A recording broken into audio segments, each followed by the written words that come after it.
માનનીય શિક્ષકગણ અને મારા વાલા ભાઈ બહેનો સૌને મારા નમસ્કાર। આજે આપણે ગુરુ પૂર્ણિમાના પવિત્ર અવસરે એકત્ર થયા છીએ। સામાન્ય રીતે ગુરુ પૂર્ણિમા એટલે ગુરુનો અવસર,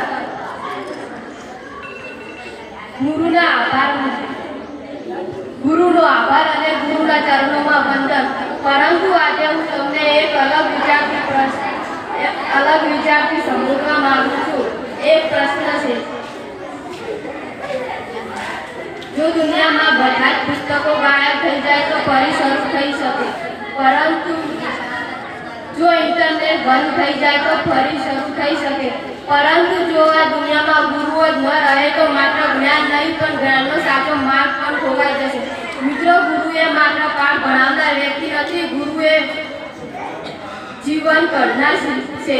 જેમ શિલ્પકાર સામાન્ય પથ્થરમાંથી મૂર્તિ બનાવે છે, તેમ ગુરુ પણ સામાન્ય વિદ્યાર્થીમાં રહેલી અસાધારણ શક્તિને ઓળખીને તેને ઉજાગર કરે છે। જય હિન્દ।